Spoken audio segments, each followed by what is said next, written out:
What's up, Stance? This is John, and we're live. So, I decided I was just going to go live and just talk about my journey into Gfriend. Gfriend was one of those groups that, I didn't know anything about because I first got involved in K-pop when I started listening to Twice and everything.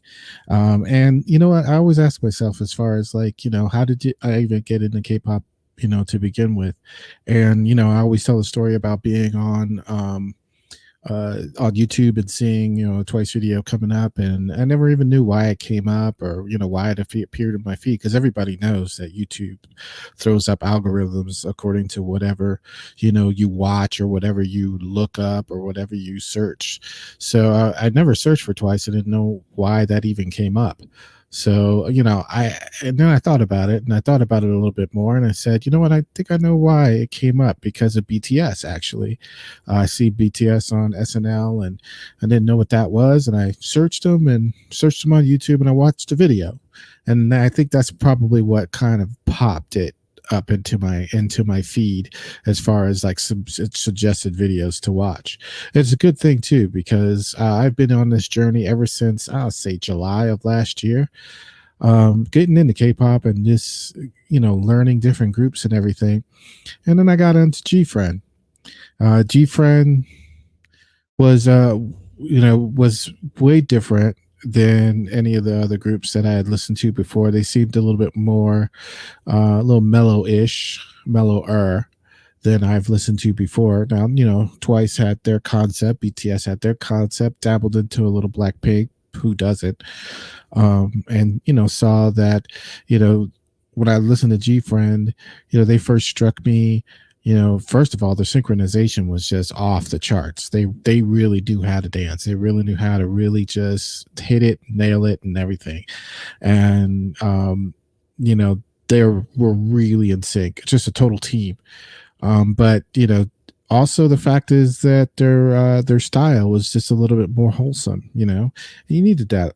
In your life, especially when their first series. The schoolgirl, or the school age, teenage years. Concepts in the first three songs, really kind of uh, captured me in first, and then I started like listening in the more and seeing them gradually change, and then we ended up at Mago. Before that, Apple. What Mago was just, when I first saw that video, it was like, it really was fitting with that retro theme that you're seeing nowadays in K-pop and everything, doing that retro theme. And they really went for it. They went completely all in on it, to the bell bottoms, to the disco ball and the glitter and all of that other kind of stuff. They really just really knocked it out of the park. So I really enjoyed that video when I first saw it. It was a little bit more of a slow burn for me and everything, but the video before Apple, Apple was just, it was, I had to drink several drinks of water when I was watching Apple. Shinbi really kind of just captured it. She's been my bias, I guess, from the very beginning. you know and when I was first getting into them, it was really hard for me to tell any and all of them apart, simply because their hair was the same color, same kind of style, and everything that usually I can identify or kind of differentiate two people, or from, especially women, from like their hairstyles or their hair color. And with Twice I used it, with some other groups I used it. With Gfriend, they really kind of just threw me for a loop, especially for the first three, because they all had the same hair color, they all had the same hairstyle, and it was really, really, really hard to get into being able to pick each one out. I was confusing Soen with Yuju, and was confusing Urine with Yuna, and everything. I think the only people I can really honestly 100% pick out, like right off the jump, was Shinbi, Umji, I think those were the only two right off the bat. I just knew I could pick those two out, and I kind of tried to work from there on the way out to kind of learn the rest of the group. Because as I was reacting to them, I felt kind of silly, watching the videos and then not being able to tell or not being able to remark on whomever I saw on the screen doing something. And for a reactor, it's really hard because you don't want to kind of just go out there and throw something out there or throw a dame out there and be totally wrong. Even though you know that the fandom is going to correct you, they're going to kind of give you that free pass and for you to learn the different groups and learn the different names of the different groups, because you're not just reacting to that group, you react to the other groups too, and you're trying to keep them all straight. But and their synchronization didn't help matters, either, because they look like one whenever they dance. And I remember remarking one time that I said that their lines are just so similar. Their lines and their dance lines and everything were just 100% in sync, in line, and everything. And I think I had said all of their legs look the same length, like they're the same height. And somebody had remarked that they're definitely not the same height. Yuna definitely is shorter than everyone else, but I said, well, they might be different heights and everything, but their lines, the way their legs are, and everything, they got them lined up. They're always in sync, and it looks good whenever they cut their shapes and they're dancing. So that's kind of like what I meant, as far as the fact that when you stuck them on there on the screen and they were doing their formations and formation changes and everything, that it just looked like all of their lines fit together like a puzzle piece. And that was aesthetically pleasing to watch and to see on stage and to see in videos and to see in dance practices, that their dancing is just on a different level, meaning their style is almost like they're skating on ice. So it was really hard for me to kind of to tell each one of them apart, and it was a struggle, and I had to kind of really buckle down and look them up and see the different changes through the different videos, and try to test and task myself. Okay, this is Soen, and this is Yuju, this is Yurin, and this is Yuna, and and kind of getting all of them down. And when I got them all down, it was finally like a big sigh of relief, because I was able to remark on what I was seeing on the videos and everything, which took a huge weight off my shoulders, because I didn't want to look like an idiot or somebody who didn't appreciate what Gfriend was doing on there and on the stage and in the screen and on music videos and everything. But like I said, they dance like they're skating, like they got wheels on the bottom of their feet. I talked about their blind transitions and everything, how they would transition into different formations without looking.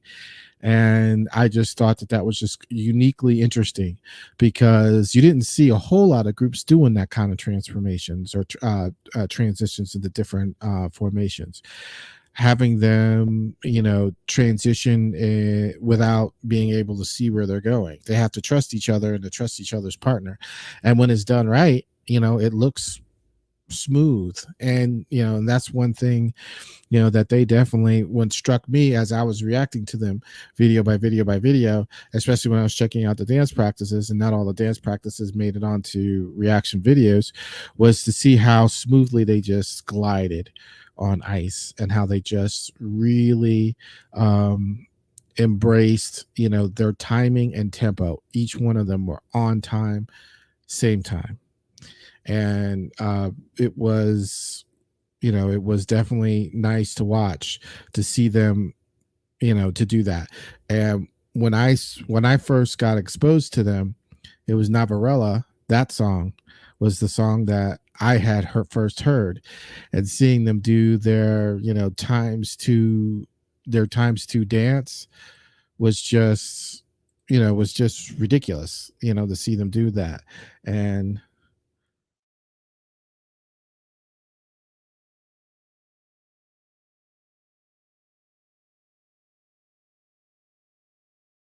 kind of, that was just watching them do that. Wait, have to, gotta wait, make sure. trying this new program out, and sometimes you have to make sure you get the right settings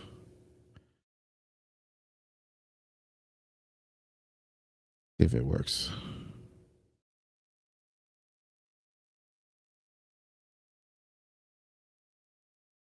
Bam. So this is unbelievable.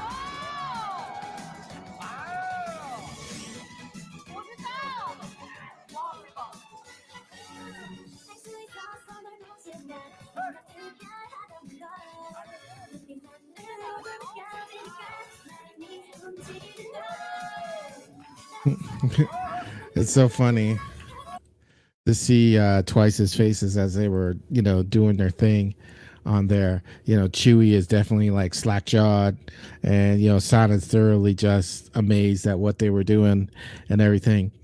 And I heard like some people, nobody in the comments ever said this, but kind of hearing like third hand hearsay or people saying that, that Gfriend's dances are easy. And I don't think any kind of dances are easy. There are certain dances that are less impact, meaning less jumping and running and maybe less taxing. But just because a dance is less taxing doesn't mean it's any easier, because you have to dance it uh, together, and you have to dance it with feeling and emotion so that people can enjoy what they're seeing. They can be satisfied at what they're seeing. So if they just the way that their dance style is not so much of high impact jumping around and things like that. That's just not their style. It doesn't really even go with their music if you think about it. So it doesn't really kind of square when you try to say that, oh, their dances are easy. To me, their dancing is precise, and they do what they need to do to put forth a performance that is precise and razor sharp and together. And that really exposed it whenever they were on these shows and doing these speed challenges and these speed dancing and everything. It showed how well that they can definitely keep it together as they dance. Just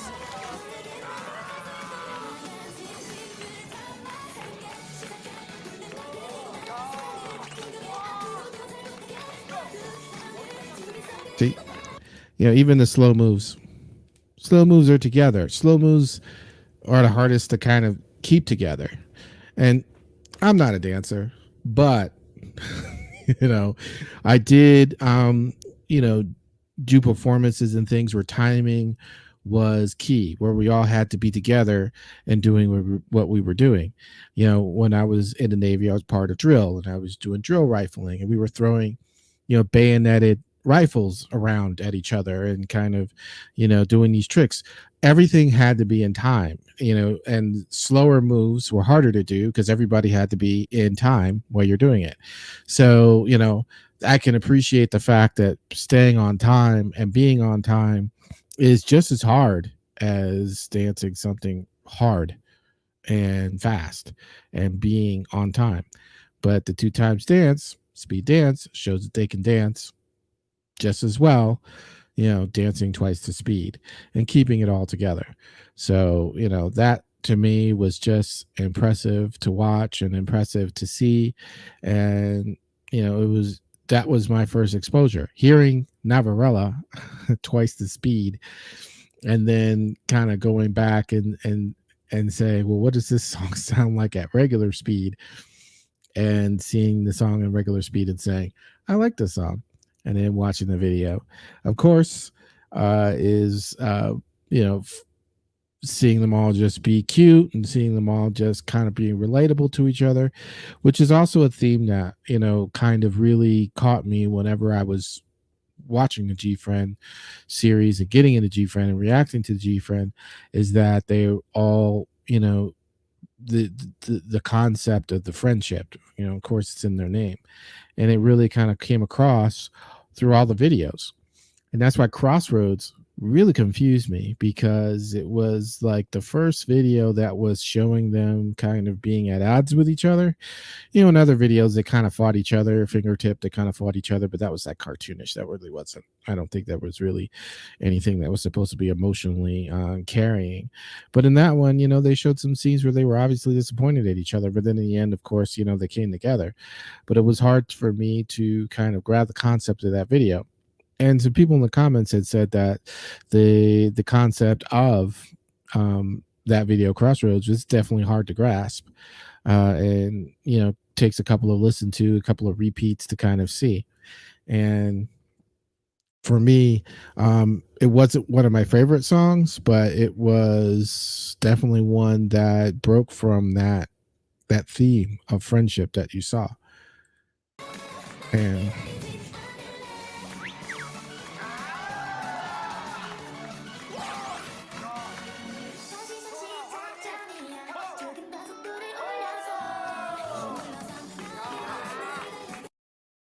it's just satisfying. Most satisfying move, of course, is when they do.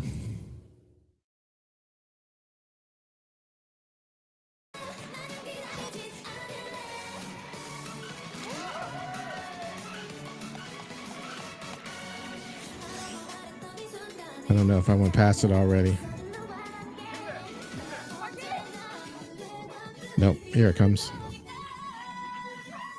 Right here. Yeah, they had to show that twice. They had to show that twice, when they were doing that. That's a straight up hip hop move. That's a straight up, move you might see in like a hip hop class. So I did see an interview where they interviewed with man, her name just escapes me right now, but they interviewed. You'll know who it is as soon as I bring him up.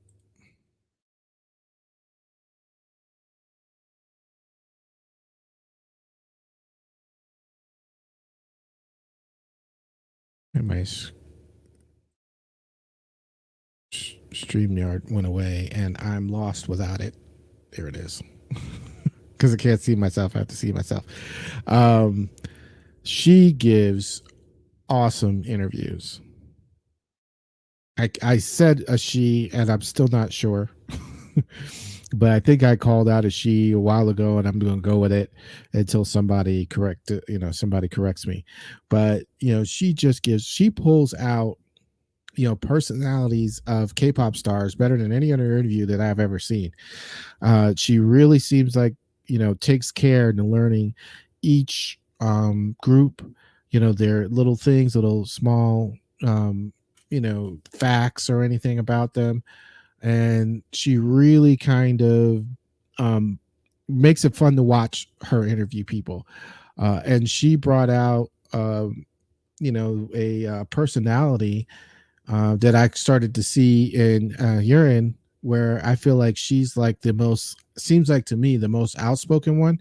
Now, I stayed away from guides when I was reacting to Gfriend because I didn't want to get spoiled for any music videos and everything. And that's the big thing with guides, because I would love to have a guide, and then when I go into a new group and be able to learn the name, so I don't go in going that person there or that person there, because then you feel like the fandom is not you know really kind of like appreciating. The fandom is not appreciating, you're not appreciating the fandom. That's what I'm trying to say.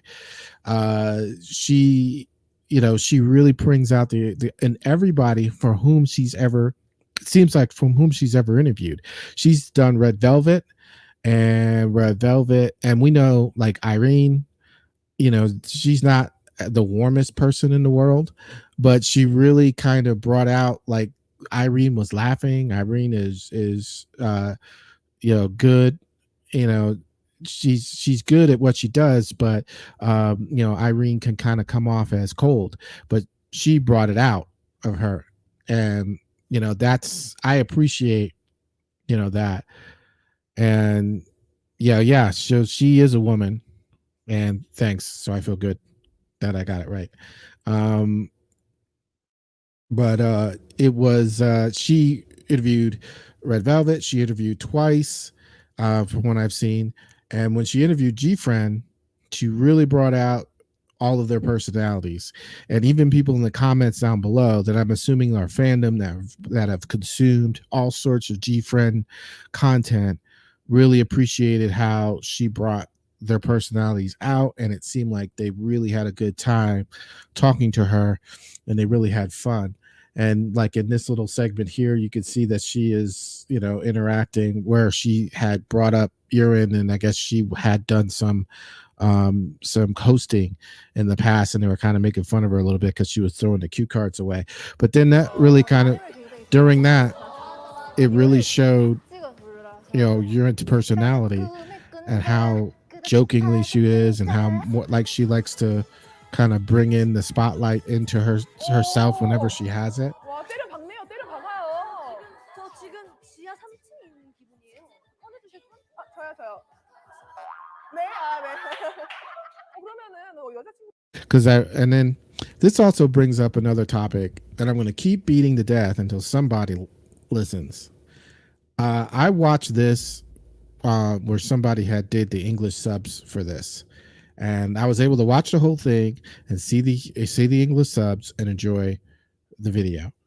And then I went back to bring this video for this live so that I could talk about what I've seen, and it's gone. Because of course YouTube and everything see stuff like this, and there's of course you're playing the whole thing, so somebody would see it, or the ID comes up, and then the company goes, wait a minute, are you just rebroadcasting our show in its entirety? So then they block it and they bring it down. But they wouldn't have this problem if shows would have closed captioning for different languages, and they need closed captioning for different languages. I have On Demand Korea. I did a video on Demand Korea and a membership on Demand Korea. You should check it out. But I talked about how having that membership is good because I get to watch, live stages and Countdown, Inkago, and all those other shows. Some of them are not on there. Some of them are. Some of them you need a premium membership, but for the most part, none of them have closed caption. And I know that when I watch TV here in the States, and if I'm Spanish speaking, I could turn on the closed captioning and everything, and it will come up. It'll come up every time. And for as far as like Spanish or whatever. Now some of them do have closed captioning, and in some of them you can change it. I am seeing that Ricey is going, you can put in the closed captioning, and you can select it to English because it might be default to Korean. Some of it is good and it's all right, but then some of it's way wrong. I've watched and it just starts to kind of really translate off, which could be part of the fact that when you translate something to something else, it's never a direct translation. It's never apple means apple. It's just not, it doesn't work that way. When they translate, there's some things that might get lost. So that's why you need the nuance of someone who is actually Korean speaking, could speak Korean, could speak English, and they could take the nuances and say, this is what this meant. Even though if I were to translate it directly, it would come out looking weird and not sounding like it makes any sense. I could understand the nuance between the two languages and bridge the gap, and translate for you so that you can understand what's going on. And that's kind of like what I've seen when I've seen closed captioning, because I've seen closed cap where people have done subtitles and everything for different ones, and I've seen same video, two different people doing the subtitles, and two different words come up for like the same thing because they kind of interpret it differently, but the point still gets across. But then I'm kind of getting off subject. But again, watching her interview people and watching her interview Gfriend was fun, and it was a joy to watch. And I learned a lot about Gfriend, watching her do this interview with Gfriend. I really enjoyed it. And anytime, I go to the channel and she's interviewing somebody, I try to like kind of grab it and watch it because it's fun every time. It's never disappointing. I think she has interviewed Red Velvet twice and a host of other groups that I have to kind of search for, but a lot of them I can't watch because if I try to turn on the subtitles, sometimes I get good subtitles and they get good translation, and then sometimes it drops way off, and then I get something where it doesn't make any sense, and I'm going, am I missing something? And then I'm a little bit of a perfectionist that way, meaning that I can look at something and go, well, wait a minute, that's not quite accurate. Then I feel like I can't trust it, and I'm like, I don't want to watch something that is like giving me the wrong impression. I like quote it or refer back to it, and that's not really what they said. So I kind of like it gets in my mind. It's a little bit of OCD thing, but that's just because I got a little bit of a couple of screw looses up there. But we're gonna take a break from Gfriend, and we'll talk about some comebacks coming up. It's been a pretty slow month as far as because there was a lot of comebacks that came out at the end of the year and going into the holidays.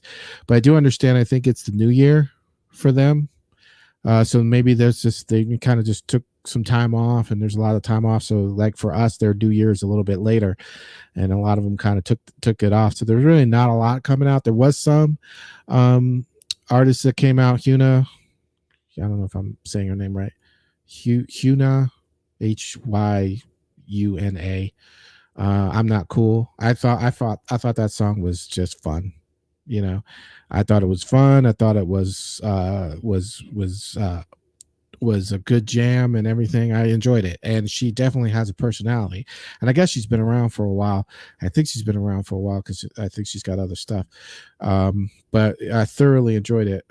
Um, Buddy HQ is a good channel to watch for English subs. Yeah, well, I'm gonna try. I'm gonna check it out because it's all about. And I did a video on this too.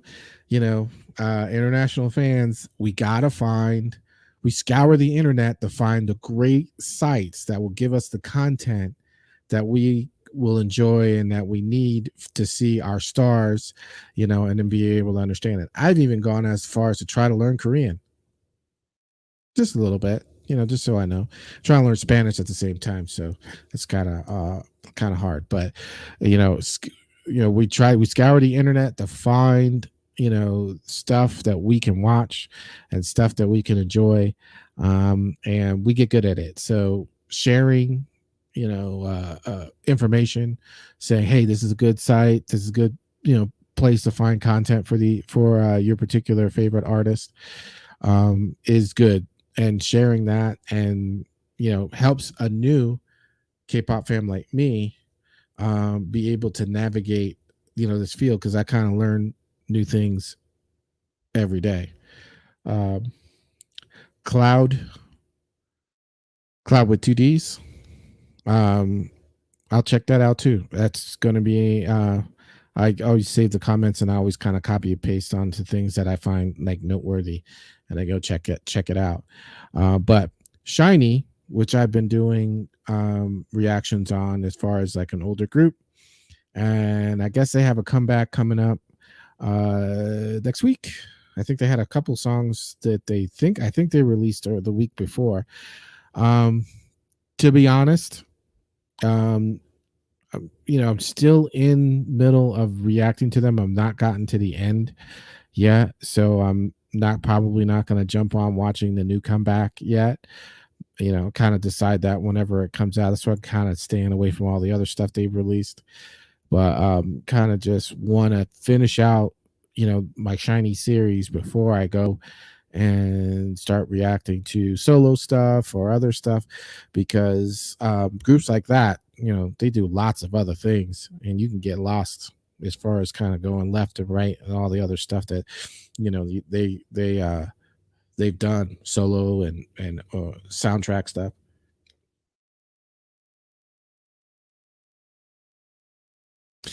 uh Wanho coming out with something. His last comeback, of course, was it was a good song.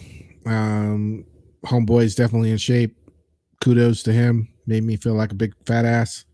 But he definitely brought it with that song 100%. So we'll see, what other songs, what other ones he can come up with. I think this one's called Lose. So we're going to check out to see, uh, what's going on with that. Now, back to Gfriend. When I was kind of looking around and kind of searching around for stuff on Gfriend, I saw an interview that they had done with, looks like the Post. Not sure. I don't think it's a New York Post. It says the Post or the Washington Post.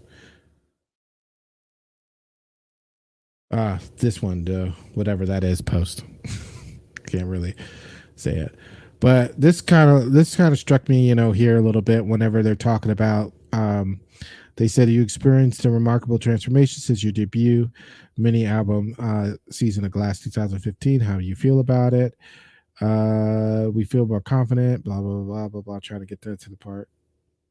Uh, oh, here it is. Have you received your fans' response to the new album? And this every time we release new music, we watch reaction videos, and that's important because when I first started doing reaction videos, I'm still trying to learn how to do them, but I am the type of person to kind of give you an honest reaction. It takes a lot to blow me out of a seat to get me, you know, hopping or jumping over anything. I don't want to fake reactions. I don't want to fake things, watch something and act like I really like it because I don't want to, you know, insult the fandom. Because especially like if I'm reacting to Gfriend and buddies are watching me react to them and I'm just throwing all sorts of like fake type of emotions out there, they're going to catch on to it and they're going to be like, I don't know if this is kind of genuine. But you don't want to have somebody watch or, a reactor watch a buddy video, I mean a Gfriend video, and buddies go, this guy hates it, I want to watch them hate on my favorite group. I'll turn it off. So a lot of times, reactors will try to cater to that and kind of cater to the fandom to make sure not to piss them off. But they also, in the back of your mind, you got to think about the artist might be watching your reaction video. I had two artists watch my reaction video, really small artists, and they wrote me and they said, well, thank you for reacting to my video.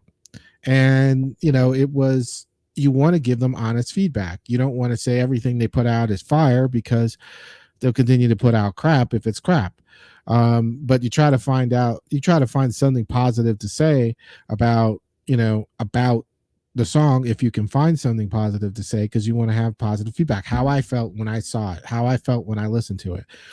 Later, those Memoria didn't strike me as a song that I liked a lot. I kind of had to listen to it 3 or 4 times before I was like, okay, you know what? I like this song.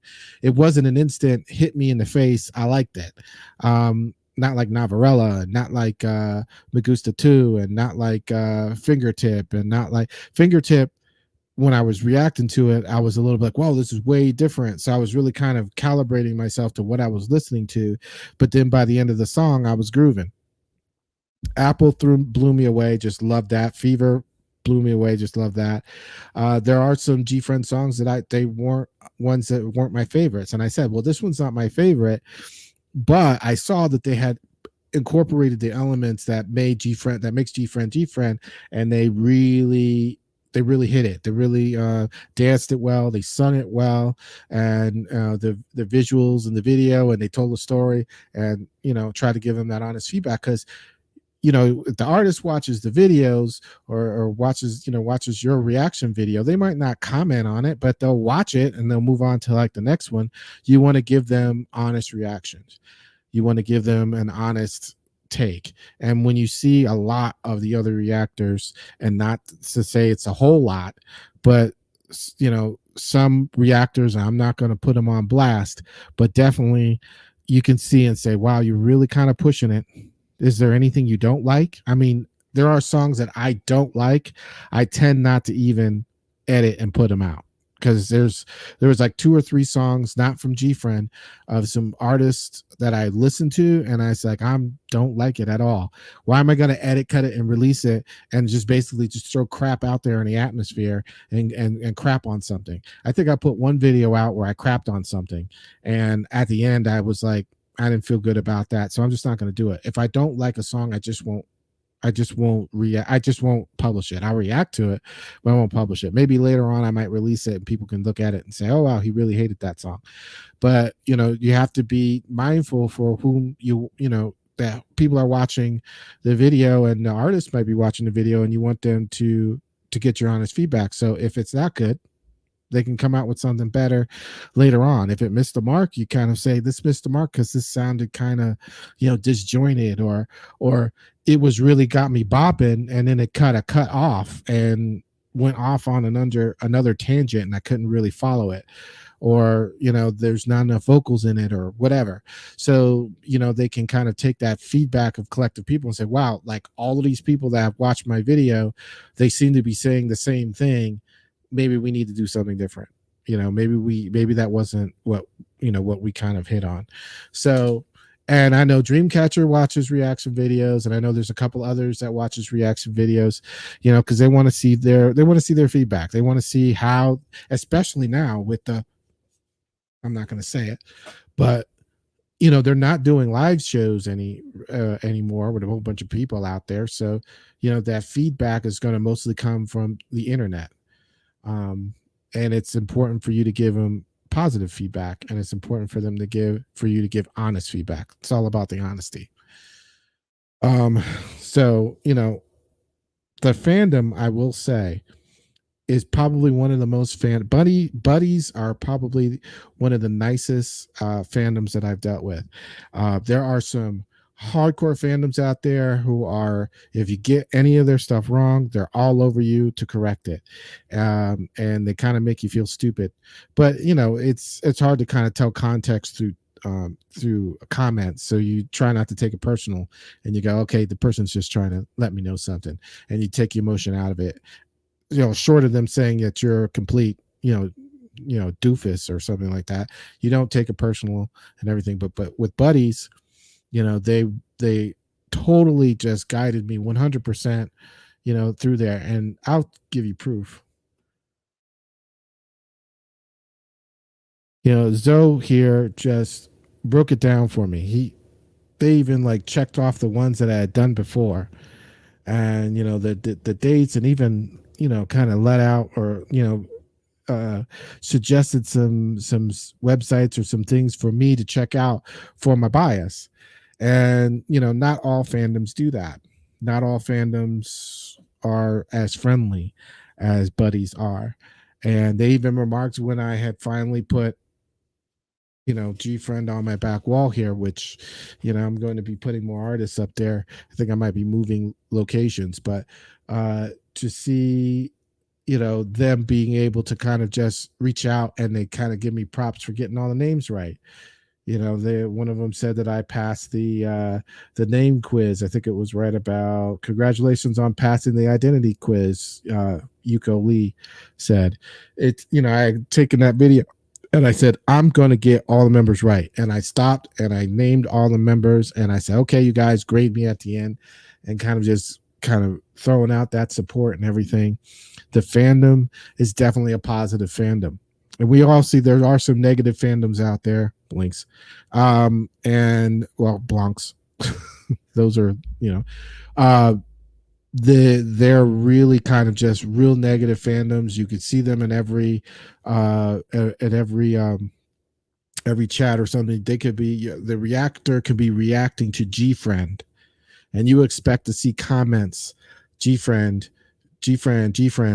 they'll throw out something like react to such and such as this, and it's just like, okay, there really is a time and a place to throw out a let's react to something. This is probably not the place if we're talking about Gfriend. This is like kind of Gfriend come together. I want the Gfriend or the buddies to come and tell me what buddy songs I should react to next. And you could tell the difference if it's just somebody who's trying to tell you, hey, I'm trying to put you on to something new, or somebody who's just trying to push a new release of their favorite artist. Something that it's like, everybody's heard, and you're putting it down in the comments, like the most popular. I'm going to throw it out there as like an example, not to say that I've seen this, but somebody saying, react to Fake Love, BTS. It's like, we're doing Mamamoo. Why are you talking about, BTS Fake Love? Where'd that come from? How did you get that connection, in there? And who hasn't heard Fake Love? So, that's also, something where, in the comments, you want the fandom to really kind of, coalesce around you.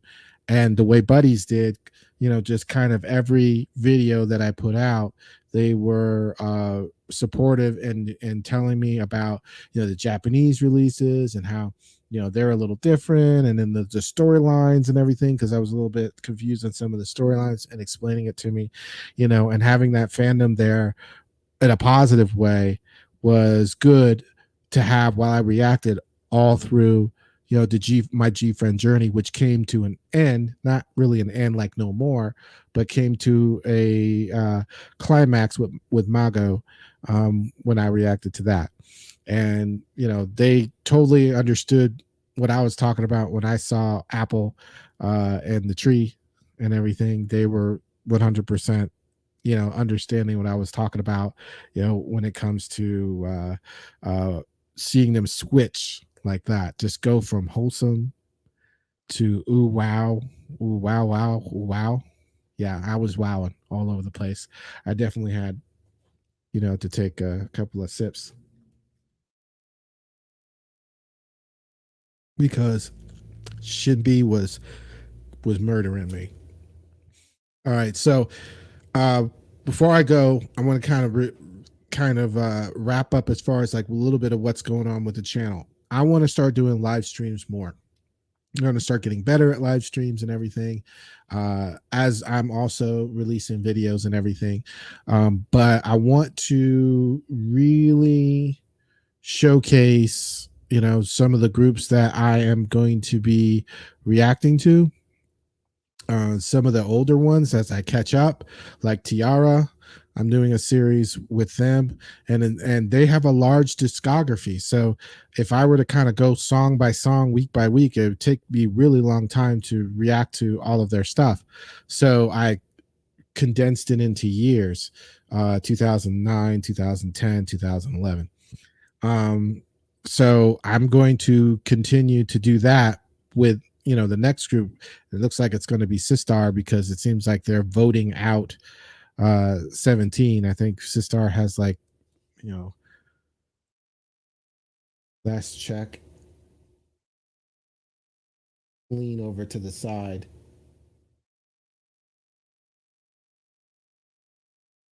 I have to lean over there to the side to see it.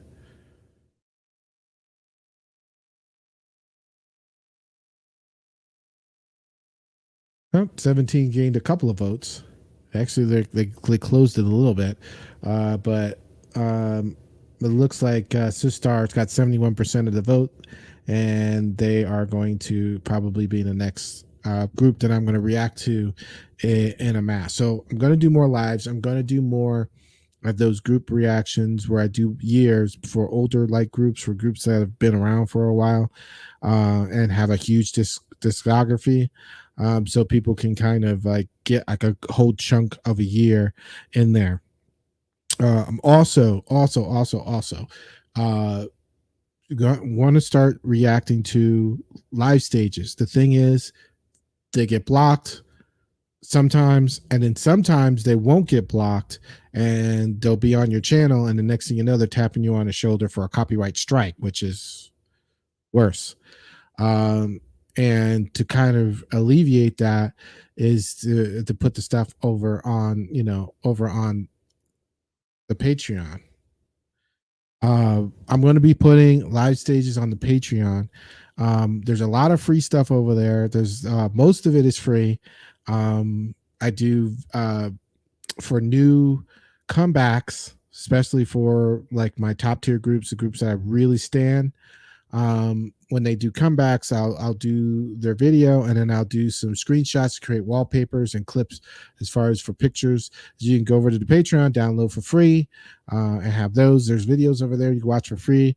I think 90% of the videos are for free on there. If you become a Patreon for $2 a month, then there's other ones there that are like exclusive ones. But I'm just trying to grow that channel. I'll grow that part there, but it's also a good place to put the stuff that gets blocked, the stuff that I can't put on YouTube, putting it over there on the Patreon. Also, with Twitter and everything, I try to keep up to date with everything that's going on. Anybody who wants to, like not, because sometimes the comments, I mean, people get buried in the comments, and you put something there and I can't find you if you request something, because literally I feel like YouTube like hides comments sometimes, because I try to go back to try to find a particular comment, and I just can't find it. It's just buried in a bunch of comments, and it's not like I'm a huge channel that gets hundreds of comments. Well, I do get hundreds, thousands of comments is a lot in my mind, but I only get hundreds. It's hard to go back and say, I remember seeing that. Where was that? And you can't search it, and it's hard to find. So hitting me there on Twitter for things you want me to react to, things you want me to check out, and everything is probably the fastest and best way, because then you're like, right now you're above all of the other traffic that you see in the comments. But in the comments, definitely, I do welcome anybody putting anything down in the comments, because I do read them all. I do get a notification and I read them all. I might not respond to them all, but I definitely read them all, like all of them, even the long ones that XOLs write me for whenever I react to there, and they kind of break down the lore every time. I love that. Totally love it, because I get to read all of it and get to learn all of it. So that's something I really enjoy them doing. I will end on this note as well. I was supposed to kind of talk about this earlier, but kind of missed it. Somebody had made a comment on the intro when I first had started cutting the intro for Gfriend. They said that the intro sounded like it was underwater, and that was partly my mistake, because I was editing a custom beginning for the Gfriend, and I was putting everything together, and I was using a program, and I sucked out the vocals. But sometimes when you suck out the vocals, it takes the rest of the mix and kind of really distorts it a bit. So I used to do that a lot, but now I don't do that anymore, because it seems like it does kind of just makes it sound weird. So I don't do that. So that's why I've gone to a generic beginning for pretty much all the videos now, because with me trying to mix different videos, mix different people together, I was getting that whole drowning, like somebody was playing a tape player underwater. But again, with the channel, just supporting the channel by liking, thumbs up or thumbs down, commenting, and then subscribing. Analytics are just it's the same with everybody pretty much, I see, but 95% of the people who watch the videos on the channel are not subscribed. And for creators, we don't understand that. We go, wow, it's like, that's so weird. It's like, because you see your numbers and you go, okay, that's pretty good, people are enjoying my stuff. It really kind of gives us what to know, what you guys want, because it breaks down what video you guys subscribe to. So if I'm doing a bunch of this group and I see that, wow, I'm getting a lot of subscribers, they want to see that, so I'm going to give them more of that. It lets you know what you want, what to give people, because it's all about giving people the content they want to watch. You can't just watch what you want to watch, or I'm going to react to what I want to react to. It doesn't work that way. You got to react to what people respond to. I react to So Yang, and she's completely different from all the other stuff I react to. But every time I drop a video for her or whatever, I get 10,000 people to watch it, and she's a wonderful, awesome artist, and everything. She's definitely not the majority of music I listen to, but I love reacting to her because her voice is just angelic. It blows me away every single time. But there's so many people that tune in to watch that video. And now her videos, the ones that I drop for her, so many people tune in to watch it, so I give them more of what they want. They say they want to listen to more me react to more So Yang, so I'm gonna give them more So Yang, even though I don't put So Yang on my playlist. I definitely do enjoy watching her and listening to her sing every single time I react to her, because she's just amazing. And I will be dropping a new Sohyang video right after I get off this live and I make it public. So any of the Sohyang fans out there, don't forget to go back and check that out. You're probably going to see it anyway, because like I said, she gets a lot of love on the channel. I think one of her videos definitely is like one of my most viewed videos. 50,000 I think is at right now. And it just way outpaced all the other videos, and all of her other videos average about 30 to 20,000 views. So people really like watching her videos. So I'm going to keep giving people what they want, because that's what it's all about. Just hope reactors remember that. It's about giving people what they want to watch.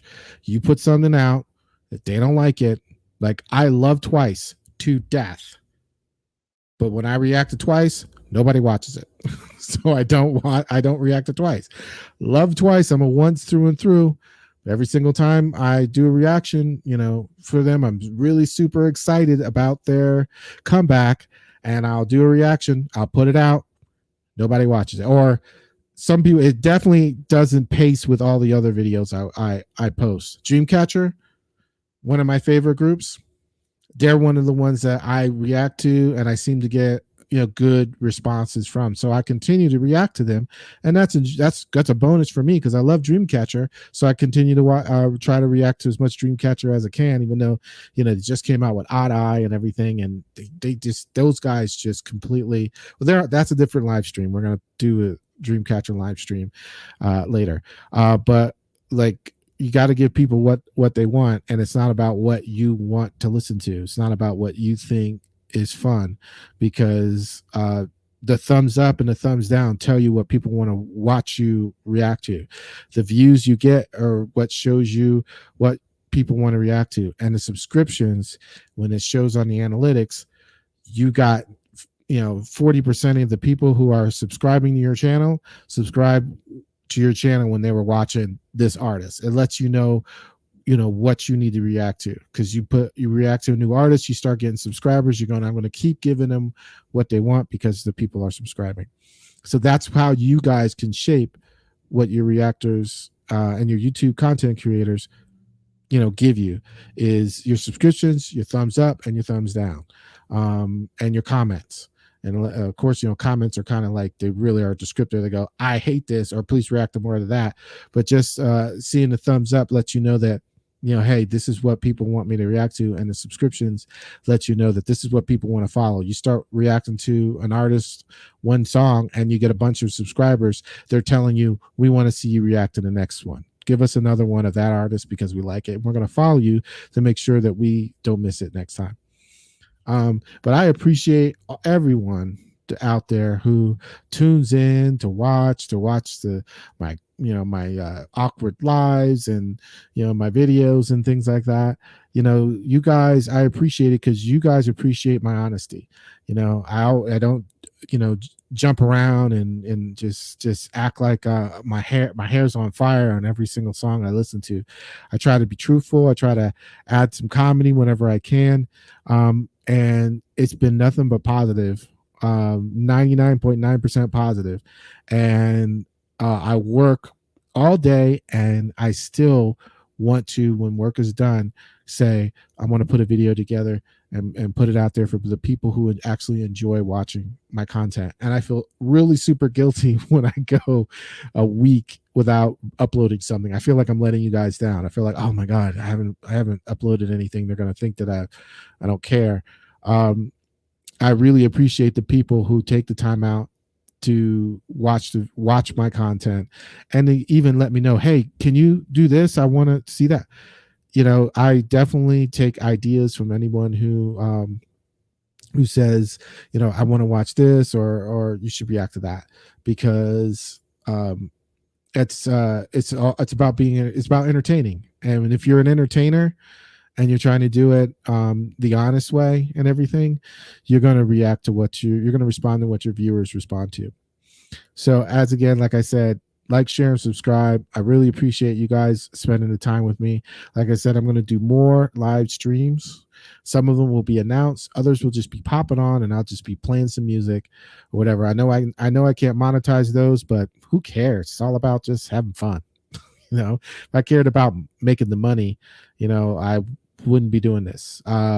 It's about having fun. That's what it's about. So might pop on there and just start playing some grooves and taking requests. Whoever wants to listen to the song, okay, I'll play that song. I'll play that song. I don't care if they don't monetize it or whatever, because it doesn't matter to me. It's all about when I see the views and people like it, and I say, okay, I just entertained 10 people. Awesome, loved it. And that's fine with me, because if 10 people enjoyed it, that means I can go to bed with a smile on my face, and that's cool. Anyway, like I said, again, like, share, and subscribe. As always, you guys could have been anywhere in the world, but you're here with me, and I appreciate that.